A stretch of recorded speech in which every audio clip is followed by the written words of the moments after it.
Hollywood is known for glitz, glamour, and the magic of cinema, but behind the camera lies a history marred by tragedy. Some of the worst fatal accidents in the entertainment industry didn't happen on screen, but on set. From daring stunts gone wrong to preventable oversights that ended in heartbreak.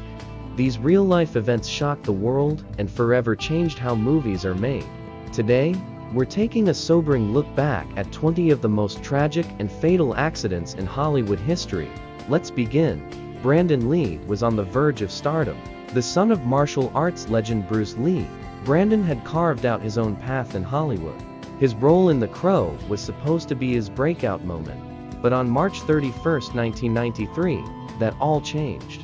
While filming a scene that involved a prop gun, Brandon was shot with a bullet fragment that had unknowingly been left in the barrel of the revolver. The gun was supposed to be loaded with blanks, but due to a critical mishandling of prop ammunition, a real projectile was discharged. He was rushed to the hospital, but died hours later at the age of 28. His death shocked the world. What was supposed to be a routine shoot turned into a fatal error. The tragedy brought immediate scrutiny to the safety standards around firearms on set. Sadly, it was too late for Brandon, whose life and promising career were cut short in an instant. The Twilight Zone movie was meant to pay tribute to a beloved TV classic. Instead, it became infamous for one of the worst on-set tragedies in history. During the filming of a Vietnam War scene in 1982, actor Vic Morrow and two child actors,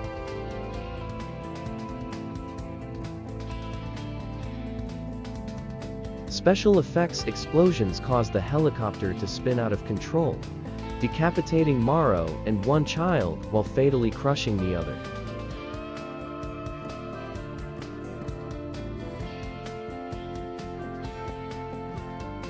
The incident led to a criminal trial, although no one was ultimately convicted.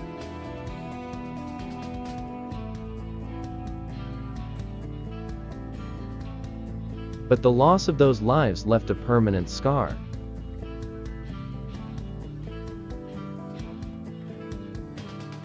But his life was tragically cut short by a fatal misunderstanding.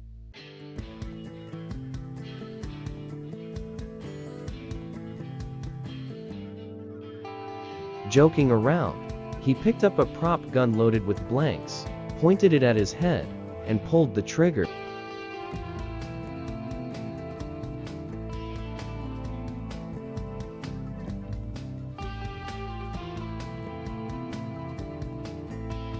Hexum's death is a chilling reminder that even when guns aren't loaded with bullets, they can still kill.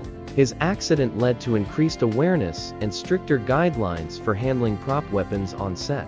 Steve Irwin was known as the crocodile hunter, a fearless wildlife expert beloved for his enthusiasm and deep respect for nature. But on September 4, 2006, while filming a documentary titled Ocean's Deadliest, Steve was snorkeling in shallow water when a stingray struck him in the chest. The barb pierced his heart.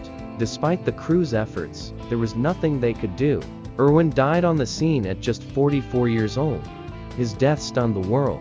Known for handling some of the most dangerous animals on Earth, Irwin was taken down by one of the ocean's more passive creatures. It was a tragic irony and a heartbreaking loss. Bruce Ingram was a skilled and respected camera operator working on a television commercial in the 1980s. During a shoot that involved a helicopter flying over water, a miscalculation led the aircraft to crash. Ingram, along with several crew members, was killed instantly. The crash highlighted the inherent dangers of filming with helicopters, especially when used for stunts or action shots. It raised serious concerns about risk assessment and the protocols used during aerial filming. Ingram's death, while less publicized than others, led to deeper scrutiny around helicopter use in Hollywood and more cautious planning in subsequent productions. In 2007, on the set of the blockbuster movie, Jumper, tragedy struck in Toronto, Canada. David Ritchie, a set dresser working to prepare the scene, was crushed when a large section of a set wall collapsed due to extreme weather conditions. The weight of ice and snow caused the structure to give way, fatally injuring him. It was a stark reminder that movie sets aren't just dangerous during action scenes.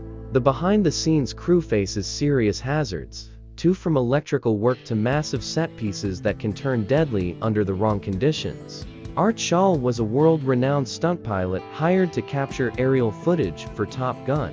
During one maneuver in 1985, Schall radioed that something had gone wrong just before his plane plunged into the Pacific Ocean. Despite extensive search efforts, neither the plane nor Schall's body was ever recovered. His final footage was never found. Schall's death had a profound impact on the production and aviation safety protocols in the film industry. The movie was ultimately dedicated to his memory.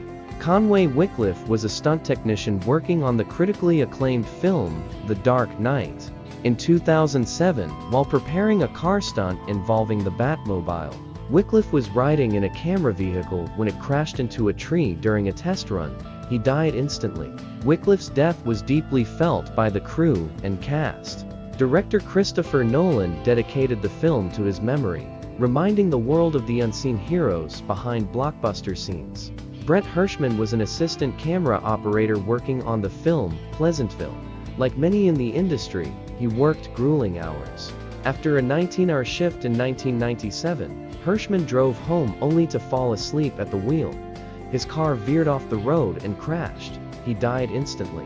His death sparked debates across the industry about excessive work hours and crew exhaustion. The Brent's Rule proposal, calling for a limit on daily work hours, was introduced but ultimately not passed. Still, Hirschman's story is cited today in ongoing conversations about labor rights in Hollywood. Roy Kinnear was a beloved British actor with a long and successful career. In 1988, while filming a scene for The Return of the Musketeers in Spain, Kinnear was thrown from a horse on a slippery cobblestone street. Though the fall seemed minor, he broke his pelvis and was taken to a hospital. Sadly, complications arose. He developed internal bleeding and suffered a fatal heart attack the next day. The tragedy devastated director Richard Lester, who never directed another film. Kinnear's death also called attention to the risks of involving actors in horseback stunts, especially without proper preparation or safety measures.